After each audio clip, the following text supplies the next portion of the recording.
Attention shoppers, back-to-back blue light specials on aisle 57 and 58. Welcome to Blue Light Special, the podcast for CPG brand marketers who want to lighten up their hustle in retail and real life. I'm Christine Wright.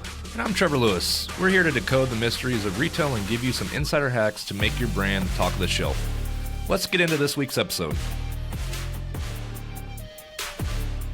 Welcome. Let's get into this week's episode where we explore the sporting goods category with Charlie Fisher. I'm super excited to have him on after a bit. You know, he's currently with Lambkin Grips, which is a challenger brand in the grip category within golf. But, you know, he's led some phenomenal brands such as Golf Pride, Cobra, Titleist. And yeah, I think he's done it both on as well as on a global scale. So when you think about deploying solutions outside just North America and supporting those brands on a global stage, he's going to be able to come in and give us some insight. And I think we're going to have some really cool questions that you won't want to miss. Mm-hmm. Definitely. So let's get into what's happening in our worlds.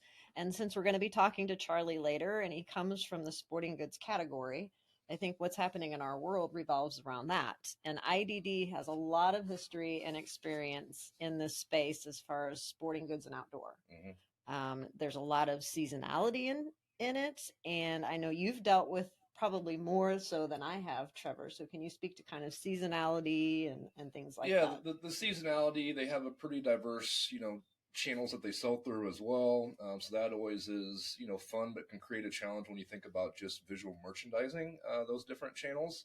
I think the big thing here is the seasonality. There's a lot of different retailers that carry these products as well. So there's just a diverse and just retailers. But yeah, I think most of the time that I'm just generally passionate about the outdoor space as well. Kind of an outdoorsman. So I think when we get samples, it's pretty cool. Yes. Samples, being a part of the, kind of the front edge of new products being developed and new products being launched, and then seeing those. I know that our team gets excited about those as well.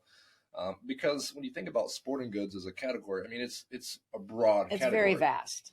From trail cameras to fishing to hunting to outdoor to hiking to packing. I mean, it's I've got scopes for guns, and I mean, I actually do have clients. Yes, that have this. But yes, it's a diverse mix, and they're competing for a lot of the same attention. And so the sporting goods category has been a fun one to work in, not only just developing solutions, but also I have a passion for the outdoors, and a lot of our team does here as well. So we absolutely get excited when there's a new product that they're launching or a story they're trying to tell. And with the seasonality just of that category in itself, that also brings seasonality of shows. There's always big, huge shows for this industry. I know SHOT Show is one of them. SHOT Show, PGA merchandising show for the golf.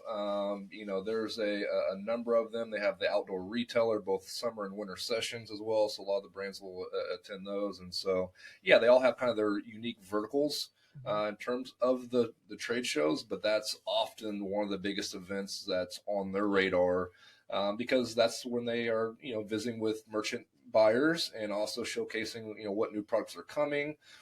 Really within that year. So they tend to kind of be the first of the year, January, February, March. And it kind of sets the stage to what will be happening, what products you'll be seeing as a consumer inside those retailers. Yeah, I know. We just did a bunch of packaging mock-ups for several shows for my sporting goods clients. And it was kind of a last minute thing, but it was a whole lot of versions, but they definitely needed it for those shows, and we knocked them out. Yes. So, one thing that I think that Charlie will probably speak to, if I know him well enough, is how difficult the category is as far as, and you said it a little bit earlier, just the diversity of retailers that it spans, from mass to specialty to dealers. So what's your experience with that?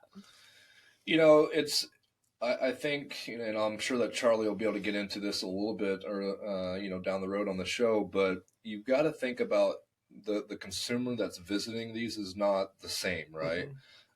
There could be, if it's, as Charlie looks at it in golf, sometimes there's just the rec golf person. That would be myself, right? Hey, there's a golf tournament and our company's going to participate and I'm showing up, right? And so, yeah, I may go and get a few things for golf just so that I have it, maybe a glove, but I'm going to rent the clubs or, whatever. So that's a different level of consumer. than someone who may go into a golf specialty store and look to have their grips refitted for the year because they're going to do it twice a year, and that's just what they do. That's going to be a different level of enthusiast.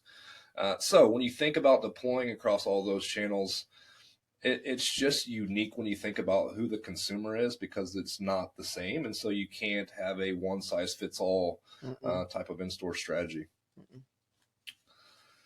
All right, well, we're going to jump into our first segment, which is Show Look and what Tell. I have got for Christine you. and I share our recent personal experiences in retail. Christine, I know you've seen and experienced something. It's baseball season, sporting season. So what's something that you've recently It experienced? is baseball season, and I am probably in Dick's Sporting Goods more than I should be. I was supposed to be there today, but we're recording a podcast, so we'll be getting a new bat tomorrow.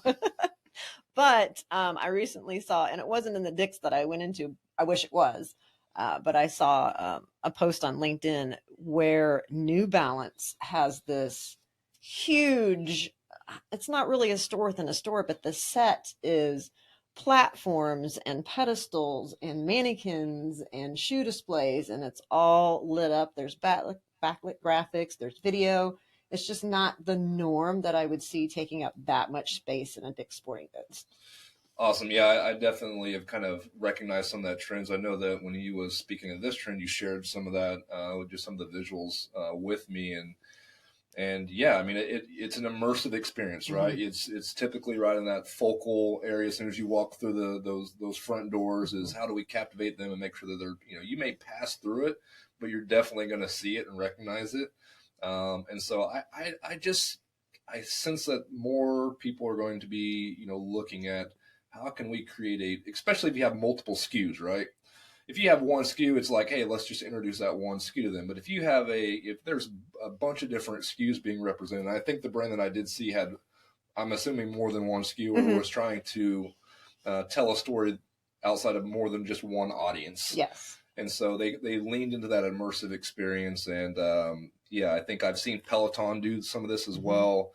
You've seen it in different, smaller activations, but that one was grand. That one's like, yeah, you didn't go to that store and not experience that. Right. And I think that's what brands are trying to lean into. Yeah, and I really was kind of shocked that it was New Balance, because really when we go in there, the first thing my kid goes to is Nike. Yep. And you'd think Nike would be doing it, but this is the way New Balance was making their presence known. And I will say, we walked out of there earlier this year with New Balance turf cleats, and he loves them. So it worked. All right, and as we jump into the Heard on the Street segment of the show, this is working beside Christine as well as with retailers and brands on the daily. We are in the know when it comes to trends. So I know you mentioned, and it's a bit of a trend with the immersive activations, but what's another trend that you're seeing day to day? A trend I'm seeing, and again, I'm staying within the sports and outdoor category, is a lot of modularity.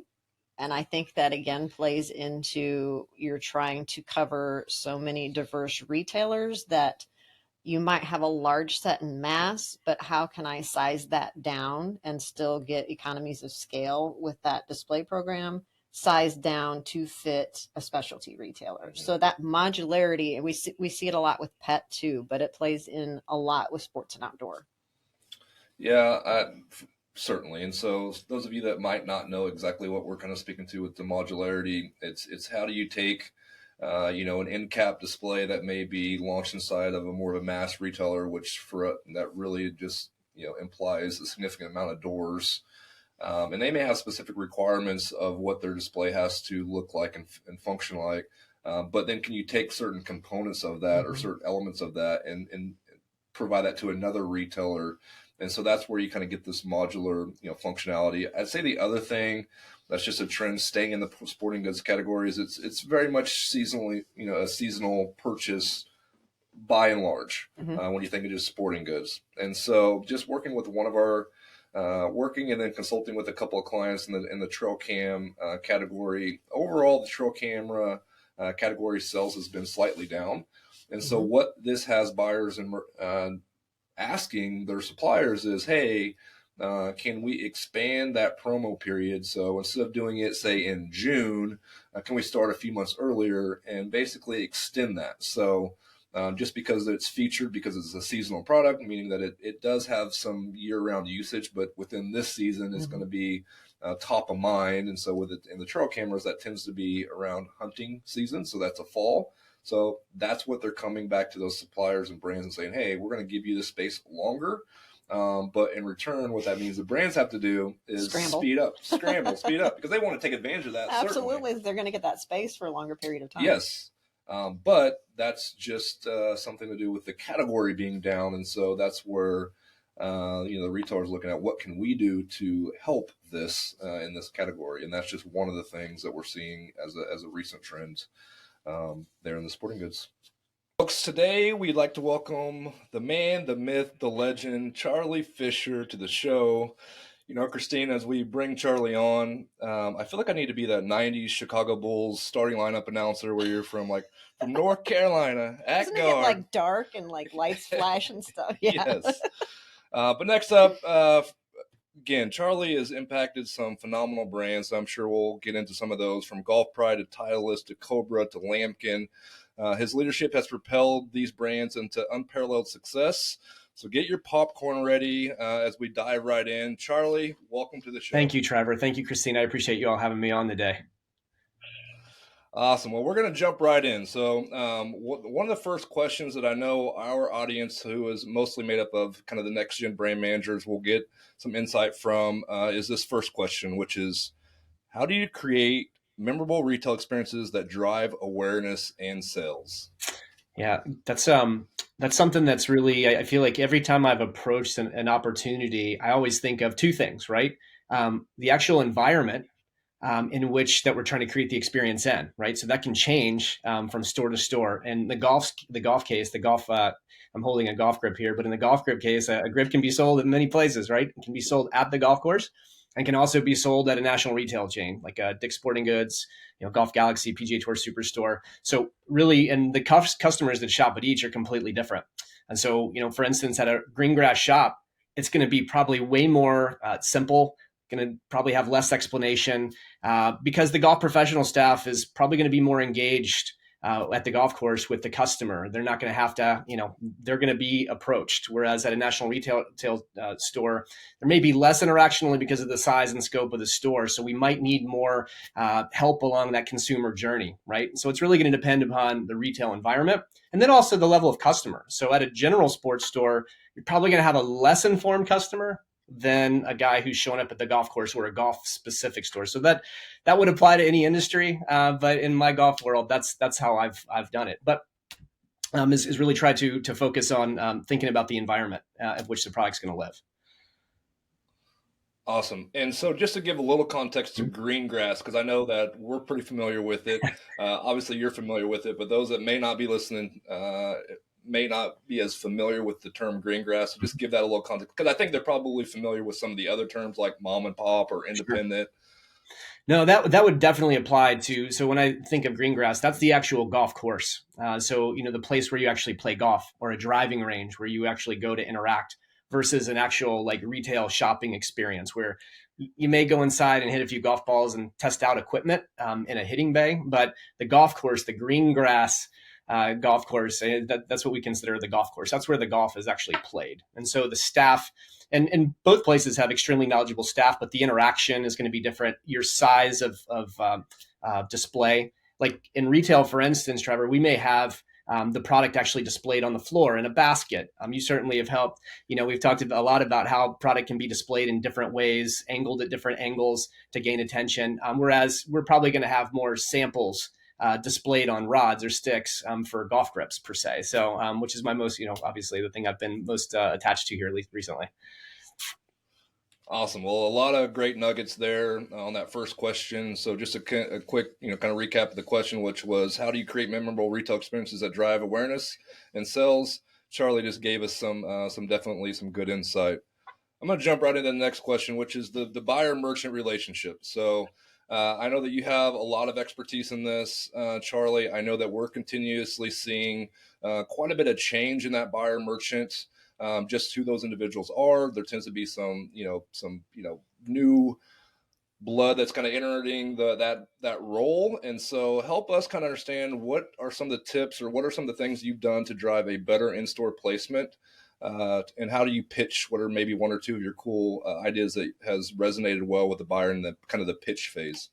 I think of it this way. I think of like what I have to be coming from the mindset of trying to solve the buyer's problem.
They don't even know where the category lives, the full category. So, I think that's where, and especially having worked for category leaders, right? Like part of your job, rising tide lifts all boats.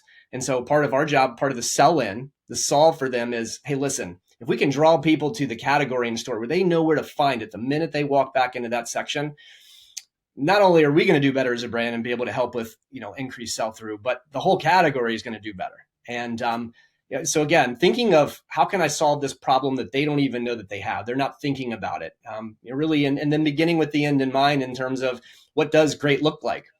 Giving mock-ups, that's super important. Of painting the picture for them, telling them isn't really helping them, but helping them to see it. Prototyping.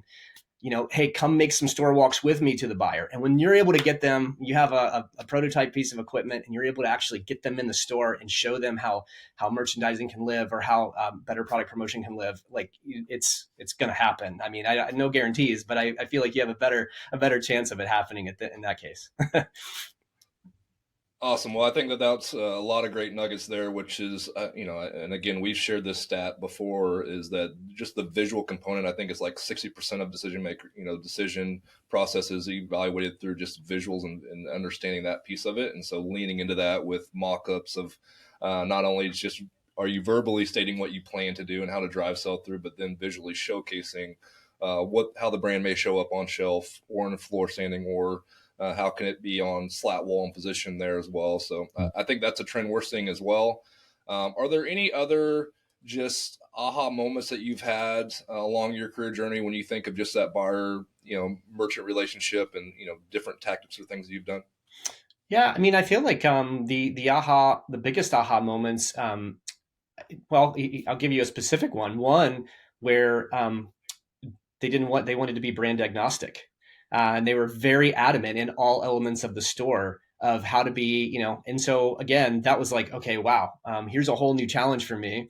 And I still have to think about the fact that maybe we're not going to get the positioning and brand name that we want, to call out our brand. But again, like, we can take care of that in the back end. The brand just needs to be better positioned. So again, how can I solve the overall merchandising problem for so that the category does better? And innately, the brand will do better as a result of the category having more attention, being better merchandised. So again, solving the problem for them. They're not thinking about that. They're looking at numbers on an Excel sheet or through Power BI or SPS.com or something like that. So.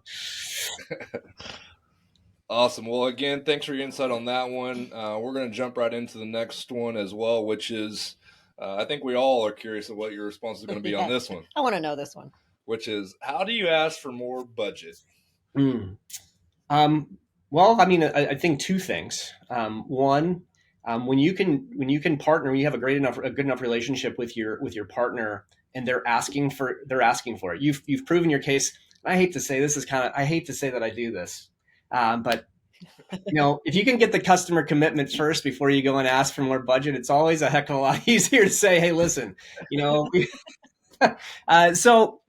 Yeah, and that's not taking a, it's better to ask for forgiveness than permission mindset. It's really not. But I think when you really start again with the customer in mind and you're solving their problem, second, is it right for the business? And if you're doing the right thing for the long term of the business, you can't go wrong. If it's merchandising, if it's positioning, if it's anything that's going to help better position the brand, and then have a long-term ROI. That's it's a hard problem for smaller businesses. I currently work for a challenger brand, and whereas every dollar through the marketing budget counts. And we've certainly partnered on different pilot programs, and they've had to sit in the store sometimes for 3 to 6 months. That feels like forever in retail, right? Like where we're trying to I'm trying to show here's the benefit of it, right?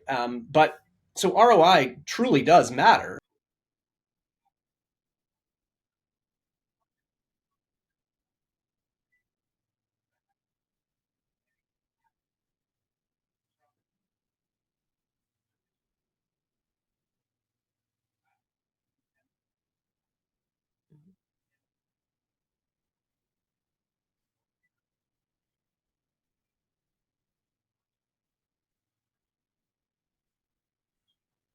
Well, again, some extremely valuable tips there. I think that we'll definitely be able to take some away from that for sure. I'm gonna ask. I don't know that I put this question down, but I'm gonna ask a bonus question. I hope you're up for it, which is, Charlie, as you know better than anyone, it takes a lot of the right partners to assist with developing the right in-store strategy, as well as then the execution of it. You've kind of alluded to some of those different arenas through design development, concept engineering, prototyping, production, store execution. And I know that most of the brands leverage and tap in, especially kind of post pandemic, is whether it's a consultant who has a level of expertise that's unique that you're trying to tap in or rent, or if it's an agency that you're asking to come in and kind of assist you in different arenas. Help us kind of understand what's your best tips, if there's one or two out there, for someone who may be evaluating an agency or evaluating a new partnership. What is the right ones, or what are the right characteristics that you look for in those partners? Yeah, I think somebody who's extremely, from my end, in every relationship that I'm in, is level of responsiveness. If somebody's slow to respond, I mean, there's no question. I'm probably hyper about it. In terms of if I get an email or something from a customer specifically, or from somebody on my team, I being responsive. So having a partner that's going to respond, even if they don't have the answer, that they're going to get back and say, I'm working on it. Second piece is that you give them something, perhaps, that is less complicated. And I don't know that you have to, what I mean by that is maybe an existing project where it's like, here's what I'm currently doing. What would you do to modify it? Can you prototype some stuff, and let's get some estimated costs on what we're doing. And I think I think where, and you know me well enough, I feel like transparency on the side of the brand that's seeking the agency of like, I'm going to be honest with you. Here's my budget. Here's what I'm trying to accomplish. Can you do it? And if the agency says, you know what, I don't think I can do it, I actually really appreciate that. Like, I can't do it within that budget, based on these specs. So just the pure, but here's what I can do, and then offer other solutions. That's so important. You don't want, and we've all, if anybody who's been doing this for any amount of time, yeah, yes, I can do it. And then you come in over budget, and you come in over budget, and you come in over budget multiple times over. And then not only that, I've wasted a lot of time. You've wasted time prototyping. Not you per se, but I'm saying, like, they've wasted time trying to prototype something that's just, they're never going to get the cost out of it. And, so I think just the transparency, the honesty, this isn't within my capabilities. I'm going to have to source this out. If somebody's willing to tell me all that stuff on the front end, they have a really good chance of moving forward with me. Because finding an agency is difficult, and the time that it takes to bring a project to life, especially, when, oh, this just popped up, we've got to do a quick fall launch and it's in 3 to 6 months. I need a solution.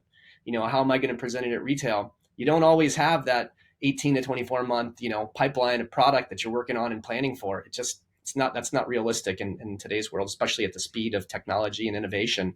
You have to be pretty quick to come up with a merchandising solution, and you need a partner that can say, I can do it or I can't do it. And let's not spin a lot of wheels, because you don't want to waste anybody's time. Awesome, my man. Thank you, thank you for just coming in and sharing some of that wisdom. I know that some time display. We also appreciate to be able to share some of that insight to our audience as well. We're not done with you quite yet, though, No, Charlie. it's my So turn. I'm gonna turn it over to Christine, and she's gonna bring you the lightning round. The lightning round is something we ask all of our guests to participate in, so you kind of knew that this was coming. So first question, are you ready? I'm ready. Let's do it. Okay. All right. What's one new brand you recently purchased and why? I am. I am what I would say. I'm cost conscientious. I won't call myself cheap or frugal. I'll say I'm cost conscientious. So, I did recently buy a Concept 2 rower. I did buy it used. Now, Concept 2, part of the reason, obviously, row machine, like a workout machine. Obviously, it's known for its quality. It's kind of the standard of workout, full body workout. Bought it, Concept 2, trust the name. I had to do it. I did buy it used. I'm not going to lie. Was it a good purchase? Oh my gosh! I mean, for the last month, it's been amazing. So yeah, I'm sore. I've already got my heart rate up just thinking about it right now. So.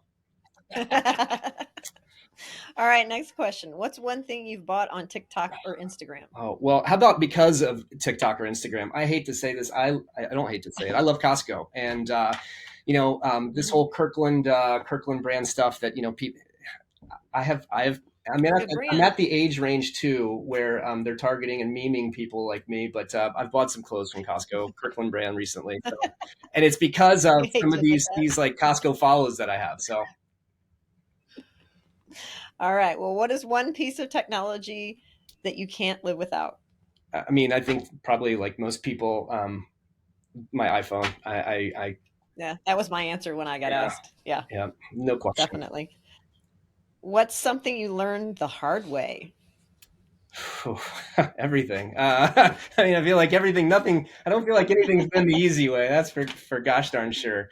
I think from the thing that I've learned probably the hard way is just not everybody is wired the way that I am, and I think leveling my communication style, and then I want to say tempering my passion and enthusiasm for whatever it is that I'm doing, but realizing that it can come across as intense to some people at times, and so my communication, working on that constantly, whether it's speaking to an audience of people who don't speak English, or it could be talking to team members who definitely are more methodical and aren't as fast paced and as I am. I'm ready to go all the time. So really thinking about the way that I speak and understanding my audience, even changing sometimes the words that I use, because it hasn't always worked. That's been hard for me. I like can't you get it? Like, did you not hear it? I said it. And so thinking about not being as effective, I should say, that's been something, and spent years not being effective because of my communication style. What's the worst career advice you've ever been given?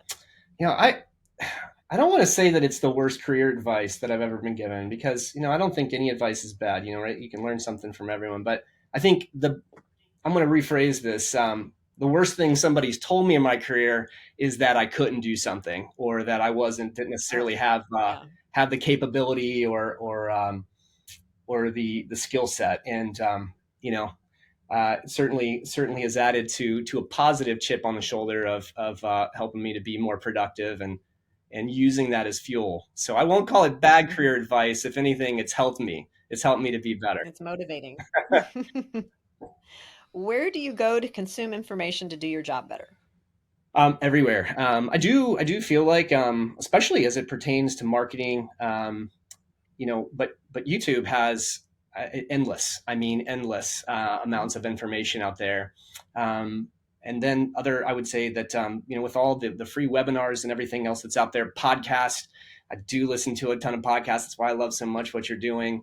And then, obviously follows, on Instagram and social media. So I have a pretty boring follow list. It's not the most exciting. I don't know that I follow A-list celebrities, but as many as I probably should. But I do follow a lot of more career minded things. LinkedIn Learning, I think is really a great platform as well. So. Okay, well, last question. What advice would you give your 25-year-old self? Oof, it's going to be okay. You're going to be all right. Good. Calm down, Love it. settle in, Calm down. calm down a little bit, settle down. It's going to be all right. And I think, from my end, and I was about 25 or 26, I read Success Through a Positive Mental Attitude. That was probably one of the most impactful books in my life. So I read it about that age, maybe 26. So I would have told, don't forget to read this book next year. That's what I would tell him. Awesome, my man. Again, thank you so much. Yeah, you're free now, but sincerely, we appreciate your insight, wisdom, and definitely excited to. While the show's over, we're definitely excited to continue to follow your journey, Charlie. But again, thank you. And for our last segment today, we want to give you a little glimpse into our own minds. We all have those moments where we reflect, learn, and remind ourselves of certain truths. For me, it's a memo to myself, and for Christine, it's her I am of the day. It's a chance for us to be a bit vulnerable, share our thoughts, and maybe some of it will resonate with you. So for today, I actually, and being a Chiefs fan and a Patrick Mahomes fan, just a small one. I'm sure that this may shock some people, but I actually really like Tom Brady, and I like a lot about. He has a good story. His story, his mindset. I'm sure he's not perfect, so I'm not saying I try to, do every single thing that he does. But I actually heard what I'm about to share, and it resonated, and so I've been continuously kind of telling myself this. And so what he said was. The fish just doesn't jump in the boat, meaning you better go out there and do it yourself. Don't wait around for someone to hand deliver something to you. You got to make it happen. Fish don't just jump in the boat. If you ever want to go catch him, go catch him. Throw the line in the water and go do some work. And I think that that's something that resonated with me a lot. And I think it's something that can be applied to both your professional and personal. Obviously, I have, I've stated this many times, a young daughter that I know is observing my own behavior. And so I think it's important for her to show I'm big on health, but I want her to be big on health. And I have to show her, right? I've got to go do the work and show her. So that was my memo to myself today, which is go fishing. Yes, go fishing. Well, my I am for the day comes from I have a group of accountability partners, and every morning we text each other and say, what are you today? And today, mine didn't come to me right at drinking coffee time, but it came to me in a morning meeting. And my I am for the day is joyful because I had a meeting with a new client.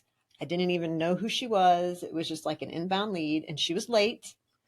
But she got on the phone or got on our meeting, and she was just the most positive person. She apologized. She appreciated our time. And then she kind of went into this spreading joy and being joyful. And that's why she was the way she was. And it just uplifted the whole meeting. You would have forgotten that she even came late. And it went past the 30 minutes that it was supposed to go past. But just because she brought the whole joy aspect and being joyful, regardless of being late or forgot about the meeting or whatever it was, that was my I am statement for the rest of my day. Love it. Yeah, I think those moments can be infectious for sure. And, enthusiastic people, passionate people, or just joyful people. It's contagious. It's contagious, yes, right? You yes. you enjoy it. You're able to continue to, you embrace it, enjoy it. And then it's like, hey, yeah, let's figure out how to collaborate. So appreciate you sharing that with us. All right. Well, that concludes our episode for today. We're certainly grateful to have you along for the ride as we lighten up your hustle through retail and real life. Thanks for listening, and keep your questions and comments coming. We love tuning in to what you want to know about helping your brands stand out in store. Please like and share the podcast. We appreciate your help getting the word out about Blue Light Special.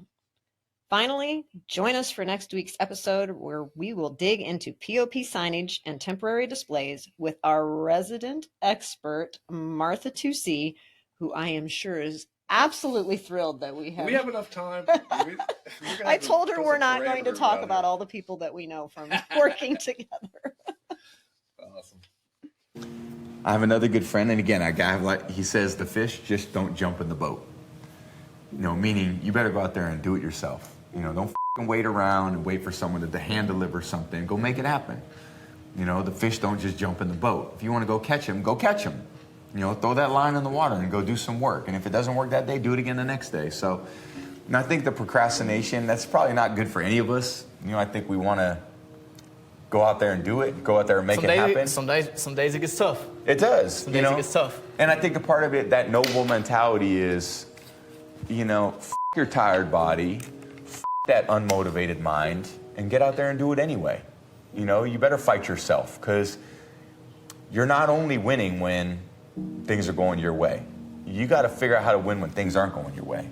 You got to figure out when your body's fighting you, when your mind's fighting you. How do you still, just say, F it, I'm gonna beat my mind today? Or do you just give in to your mind and say, I'm tired today, I'm lazy, I don't want to do it, it's too hard, no one else is doing it, it's a weekend, it's too late, these are already off hours, exactly what I want isn't happening right now. Like, okay, great. You know who that's great for? Your competition.